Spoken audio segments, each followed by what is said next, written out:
Prime Minister Narendra Modi has arrived in the Gulf nation of Kuwait for a two-day visit. This is a historic visit as it's the first time in 43 years that an Indian Prime Minister has visited Kuwait. The Prime Minister received a rousing reception upon his arrival with cultural performances and also met the enthusiastic Diaspora at his hotel.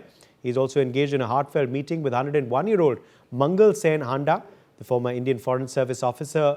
Moreover, he also met with Abdullah al-Baroon and Abdul Latif al-Nasif, who translated and edited the ancient epics of India's Ramayana and Mahabharata into Arabic. As the Halla Modi event takes place, it's important to note that India and Kuwait form diplomatic ties back in 1962. The Indian population in Kuwait now stands at 1 million, and there are many big Indian companies that have established themselves in Kuwait, from the history to current trade figures and more. Let's take you through what exactly makes ties between India and Kuwait very, very special. In fact, let's quickly show you what all, of course,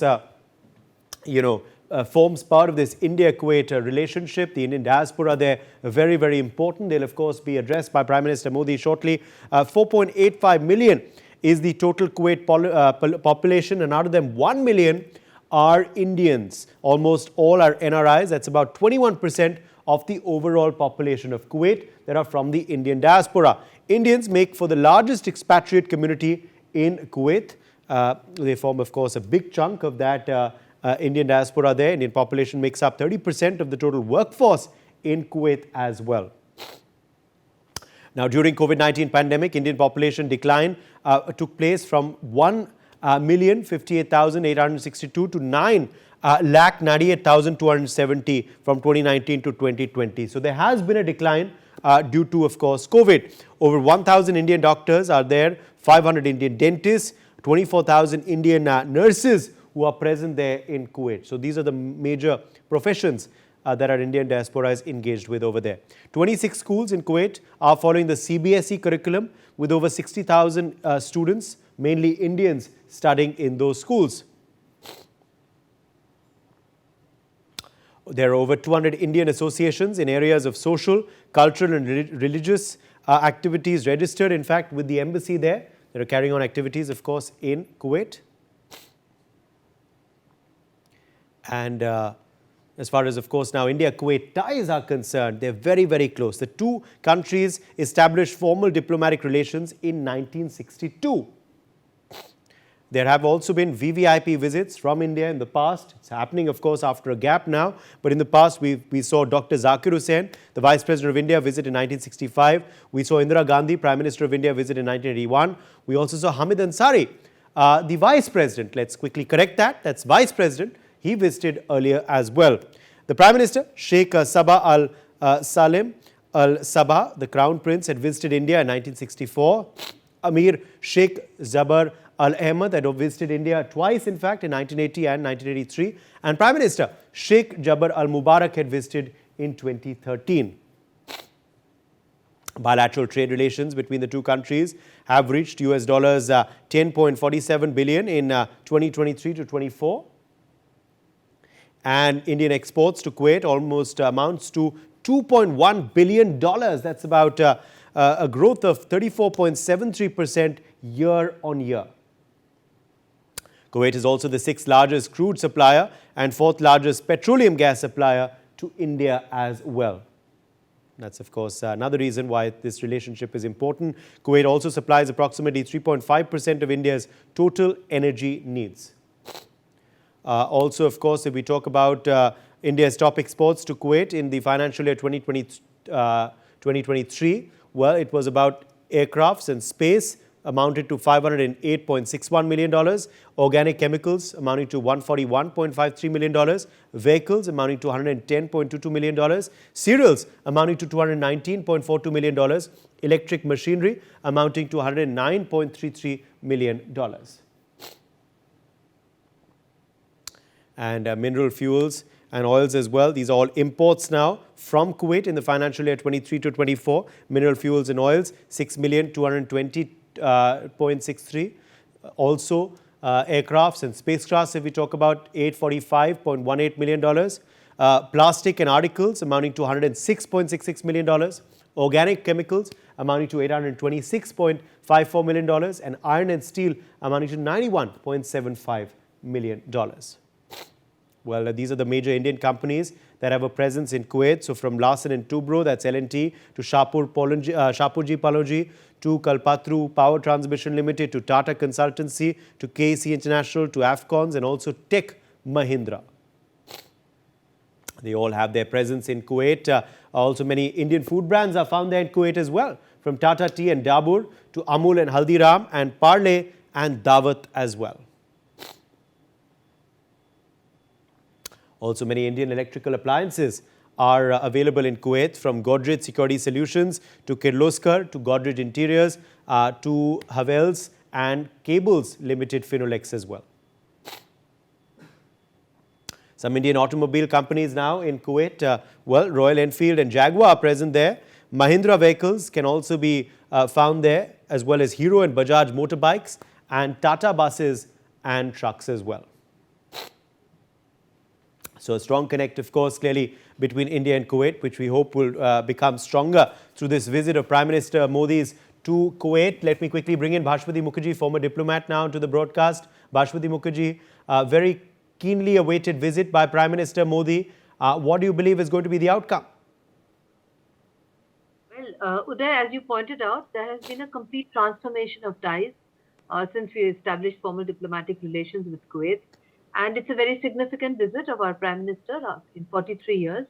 I may like to add, from the impressive statistics that you've given us, the 1 million Indian diaspora, the fact that they are 30% of the workforce, that they are 21% of the overall population, but more than that, the fact that they live in peace and harmony and security with the Kuwaitis, who are overwhelmingly from another faith, demonstrates that the Kuwaiti government has been able to establish, like in other parts of the Gulf, where we have similar impressive statistics for Indian workers, a relationship where minorities from different communities feel completely safe and secure working in Kuwait. That's the reason why they are there. So I think that that itself is an example to a country in our neighborhood on how they should handle relationship with their minorities. The Indians are deeply respected, and they are at different levels, as you pointed out.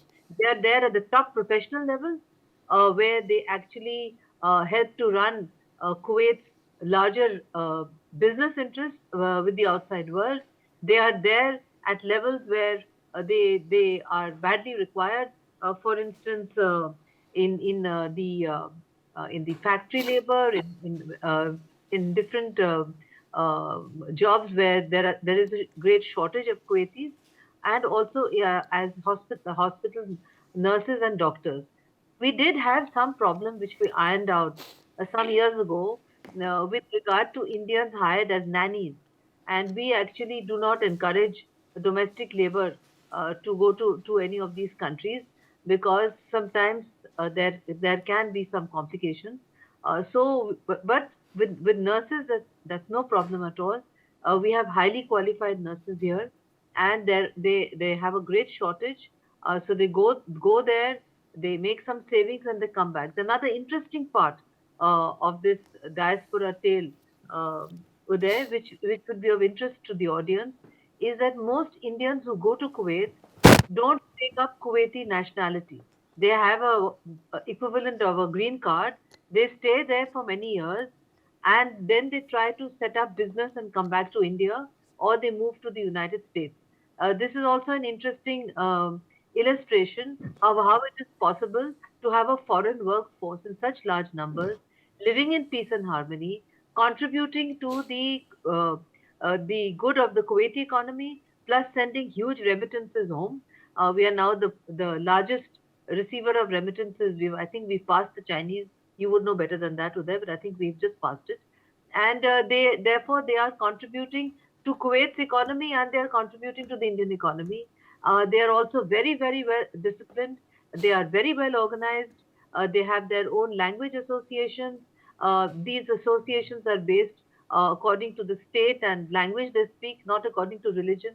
I've been to Kuwait myself, and I have to say that, in fact, they are also very grateful for the kind of support we gave them when they were overwhelmed by Saddam's forces, And you all must have seen that famous movie that was made about how we evacuated Indians from that part of the world. It was a heartwarming story, which most of you must have seen.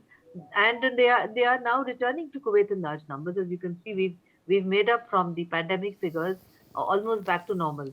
So I'm very happy at this visit because I think that relationships that we've built up under the Prime Minister Modi's government with Saudi Arabia, with United Arab Emirates, now with this visit to Kuwait, demonstrates what an important role that we play in the Middle East and in the OIC, and how it's no longer the same OIC which listens to Pakistan's shots on Kashmir.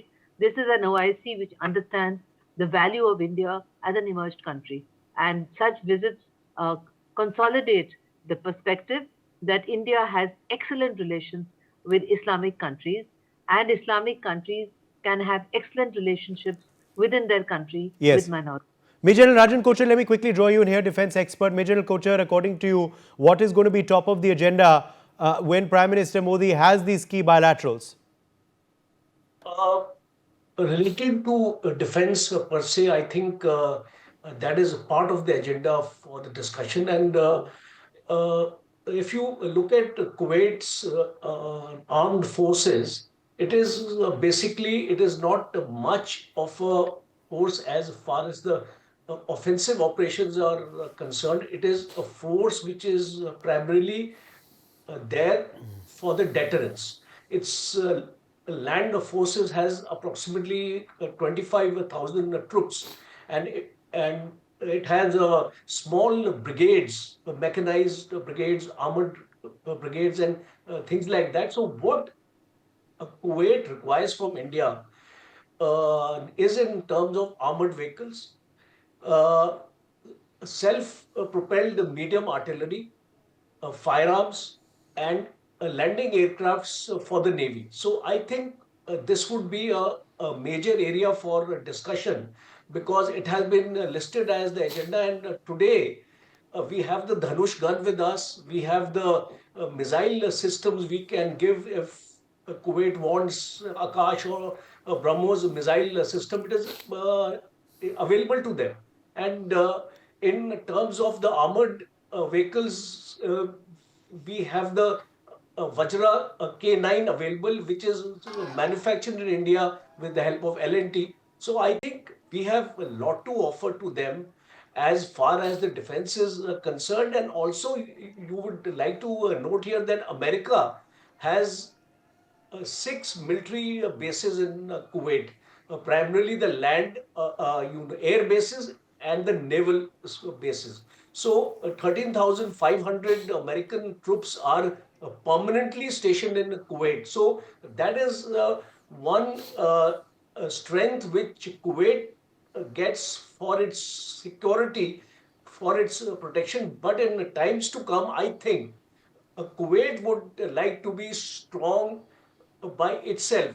You are, like we say, Atmanirbhar. So I think Kuwait will also like to achieve that status, and India provides a window of opportunity for Kuwait, and this kind of bonding we are having with Kuwait, like the external affairs minister has also visited, petroleum minister has also visited in the last 2 years. So we are seeing a pattern that the Middle East, especially the West Asia, especially the countries in the Persian Gulf, are extremely important to us because of the hydrocarbon and the energy requirements of India. And in times to come, this there would be a replacement of hydrocarbon, and we would get into new areas of technology.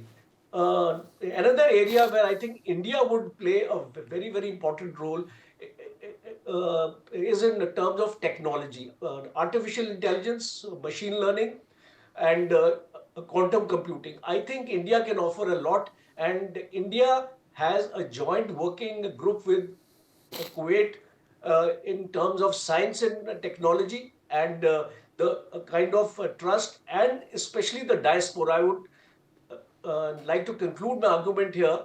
The diaspora we have in Kuwait gives the strength to the relationship India has with Kuwait today. And the trust factor is extremely important in this relationship. As Ambassador Mukherjee has also brought out that how the people are living in peace there in cordiality with each other. I think that plays a very important role, people to people contact in building relationships for the future. Okay, let me take that to Sumit Peer as well, political commentator who's also joined us now. Sumit, how crucial is this visit? It comes after many, many years, of course, by head of state to Kuwait. How crucial is this visit by Prime Minister Modi at this juncture? Uday, thank you for having me on your show. Well, it's a very important visit, first of all, because Modi ji is the first prime minister in 4 decades who could find the time and the importance to visit Kuwait. A lot of prime ministers have ignored it, I mean, thinking it's a very small nation and all. But you see, Prime Minister Modi has a very consistent policy when it comes to Islamic countries, when it comes to Middle East. So it's a very welcome step. After 40 years, our prime minister has been there. So it's not the importance of how big or small the country is. It's the importance you give to the relation. It doesn't matter the size. It doesn't matter the money. Every fifth person there is practically Indian. That is what we all discussed. Ambassador Ma'am and General Saab eloquently put it. Now, the challenge, there are a few things which we have very important here. It's not the 3% energy what they supply. Look, what is happening right now, even their head of the state, whoever was, has last come in 2013. Kitne saal nikal gaye? There 11 years have passed by. A decade has passed by. We going there 4 decades. They coming here 1 decade. It's not good for geopolitics. It's not good at a diplomatic level. Now, what has happened? Look, Middle East, the complete landscape is changing. You have literally Russians out of Middle East. Assad is not interested in, Putin is not interested in Middle East except his 2 or 3 bases in Syria. Trump is saying, whatever happens in Middle East is not my problem. It's not my war. That is what is happening. The change of guard is happening on 20th of January.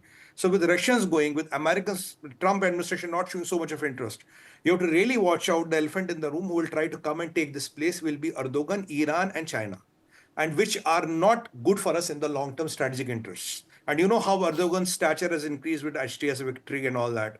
So what we need to do is, before China tries to get in and tries to replace US or Russia in those strategic pockets of influence, India should go ahead and do it, because we have the diaspora. China doesn't have the diaspora. We have the relation. China doesn't have the relation. Our rupiah was working there up till 1961. China doesn't have that privilege. So Prime Minister Modi could see those things happening. Prime Minister Modi has a pulse of these along with Dr. Jaishankar, Ajit Dovalji and all. He's expert in Middle East. So, it is going there at the right point of time. You have to take your place before things set in.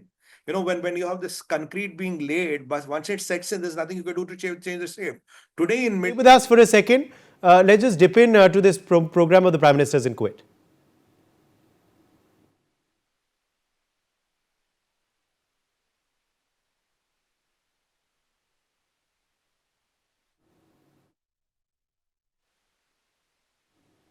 Okay, so the Prime Minister, of course, meeting with the diaspora there, as we can see in these visuals. But yes, Sumit, please complete the point you're making.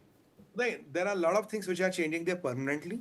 I think if you look at all these years, I think this is the best time for Prime Minister Modi to be there. And trust me, he would have got this hawa pata lagti hone. He would have got this, the hawa, and he would have really said, this is not a time for go. So let's go and cement our interest there. Let's go and protect our diaspora, and let's not leave space for China and other hostile forces, which I can be as direct, to come and occupy those spaces and try to long-term impact our diaspora, impact our remittances, and impact our strategic interests. And when India has to expand, Uday, we need to also increase our number of bases, international bases and all.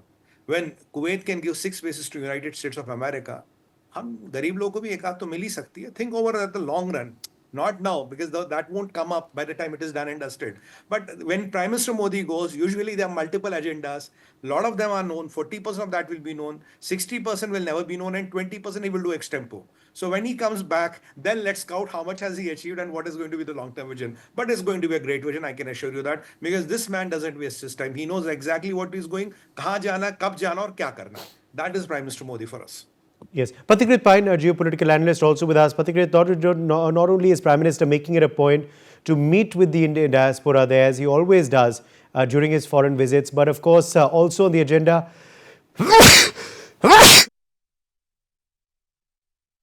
which will be taking place over the course of this 48-hour visit to Kuwait. Now, how important will those bilaterals be? What will be on the agenda? And also, what do you make of this outreach to the diaspora there, which is in such number, as as Sumit and Ambassador Mukherjee were just pointing out, which the PM always makes it a point to do? Sumit, I have been a strong supporter and advocate of Prime Minister Modi's foreign policy for the last 10 years, and we have seen how these foreign visits have actually helped in improving, enhancing India's stature in terms of trade, in terms of exporting India's or taking forward India's cultural inclusivity. The diaspora is very important because it actually the remittance is around $129 billion a year. Energy security is very important, as Sumit Bhai mentioned about the changing dynamics of Middle East. Energy security or defense. Defense is a very big area. But let me also tell you one thing. I've been traveling extensively in eastern part of India recently, and for me, this visit is important. But I would still say this visit is routine. I find it very difficult to be very euphoric about it against the backdrop of the changing dynamics of South Asia, Sumit. Middle East, Sumit Bhai mentioned, it is very important for me. This visit is important only and only if, and I'm sure Prime Minister is very mature, 100 times more he knows than, many small people like me. But I think it is important for the Middle East to understand one thing, including countries like Kuwait, that we have always understood the dynamics of Middle East and accepted the decisions they have taken. A time is coming, Sumit, when India would have to take certain hard decisions in South Asia. We can delay it, but a time would come. The issue is how would countries like Saudi Arabia, Kuwait, and many others would behave that time. That is, if that message is given there, then it makes sense. Today, Economist magazine terms Bangladesh as the country of the year at a time when minorities are being persecuted. Today, United States says that Julani does not have any more than $10 million bounty on him. Today, there is a 9/11 kind of a terror attack on Russia. So things are not normal, Sumit. Therefore, this visit is not normal. So I think diaspora issue is fine. Prime Minister has had an incredible capacity in terms of connecting and, putting the diaspora as an extended arm of India's foreign office, which is great. But there are challenges coming up in South Asia. And I hope and I'm very sure the issues will be raised that, look, this is what is happening in South Asia. You may see situation where India might have to take certain decisions. So if those things are decided, taken forward, told to them, we understand your concern. Regime change one after another happened in Middle East. Most of the Middle Eastern countries who have monarchs and have good relation with us, we have understood their perspective. Question is, would they understand our perspective or not? Today itself, Sumit, or probably last night, another ship came from Pakistan to Bangladesh, potentially carrying a large amount of small arms. We know what they're going to do, and that cannot be countered with Rafale. That has to be countered on ground. Because terror attacks today, there's a news in Times of India that 8 terrorists have been caught. They were trying to target Siliguri corridor and they're arming people. So I hope Middle East visits end up in making the Middle East countries understand India's challenges. And if India takes decisions, they would abide by them and support India equally as we have supported them. Back to you. Yes. Okay, let's start getting concluding comments then. Ambassador Mukherjee. Well, Uday, I would say that this is an extraordinarily important visit because Kuwait, like Saudi Arabia and UAE, are very important balancing factors as majority Sunni Muslim nations who understand our priorities. There is no reason to think that they would not understand the kind of difficulties we are facing in our difficult neighborhood, because already for the last 3-4 years in the OIC, they have not allowed Pakistan to routinely raise Kashmir as it used to do. When it's a question of our backyard, we don't need to inform anyone in advance. We have to do what it takes to do. We will do it and take care of the consequences subsequently. That is what we did when we decided to go nuclear when Vajpayee Saab was PM. We don't have to inform anybody about what our intentions are. We know very well what are the red lines. Those in our neighborhood know what are the red lines. If the red lines are crossed, we will do what it takes to ensure our territorial integrity. We don't need to discuss it with anyone. Nor are we afraid of facing international opprobrium or indignation, because that's not going to happen. This is not the India of 1971, where we were told by the Russians, finish it within this period of time. There is a limit by which we can say niet, niet, niet in the Security Council each time the Americans bring up a resolution to condemn India on what we did for this country now called Bangladesh. So I am not concerned about that. What we need is a steady source of revenue, which is important for us, because it was Hu Jintao who said in China that until we become a mighty economic power, keep quiet and develop. Until you become a mighty economic power, you become a mighty power. Unfortunately, what Hu Jintao said about China cannot be held true for India, because the circumstances are such we can't just sit back and wait and become a mighty economic power. But these are steps that we are taking to consolidate important economic partnerships, so that when we take steps to secure our neighborhood, and we have to take what it takes to secure it, we will go ahead with the full consciousness that we did what we did, and we will remember that when we said that we believe in Vasudeva Kutumbakam, we must also remember this next sentence which says, the world is one family for the generous-hearted. Yes, and Sumit Peer, you know, there are so many laborers there, and that's the Prime Minister's first stop. The Prime Minister meeting with the labor there in Kuwait, in one of the camps where they work. Uday, there has been an unfortunate incident in Kuwait where a lot of our brothers lost their lives. And so that it's a very important that Prime Minister is stopping by there, because at the end of the day, the Honorable Prime Minister wants to communicate a message. It's not the people don't count in India. It's not the laborers don't count in India. We don't behave like China. Only the elite and the high and mighty count. So if something happens to some laborers, it's not of a concern. Because if Prime Minister Modi is making a point to want to go there, it's registering in a very strong note and notion. These lives matter. We are concerned what happened here. We are concerned about the safety. If you want Indians here, if you want 1 out of 5% to be Indian, you have to take the care of Indians and respect the Indians. And I mean, the sentiment today is very simple. India will do whatever is in its supreme interest. You like it, अच्छी बात है. नहीं पसंद आता तो fly a kite, if I can be as direct as that. Because, we have seen being very nice to smaller countries like Qatar and all. Ultimately, look, I have one definition for Middle East. Middle East is a whirlpool of undercurrents where undercurrents never settle. कभी वहाँ settle नहीं होती. Ahmad will go, Muhammad will come, go Suleiman will come. बाप जाएगा, बेटा आएगा. So if you think that the place is going to settle ever again, no. For last 1,000 years, it has to be volatile. Look, Uday, it's a place where no elections happen.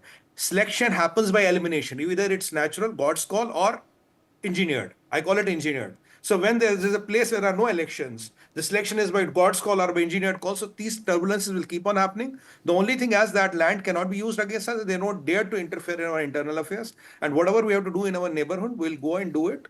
Okay? I mean, they have to live with it. Yeah? We are not a choti moti country which can be bullied or cajoled around. And Patikit Bhai makes an important point. Okay? They have to know it, they have to live with it, they have to bear it, and keep quiet. Mind your own business. By सीधी सी बात. तुम अपने घर खुश, हम अपने घर खुश. And let me not remind you, sir. Okay. All the food of Middle East goes from Bharat. All right. Point taken. My thanks to our guests for joining us on this broadcast. We've run out of time. Let's take a short break.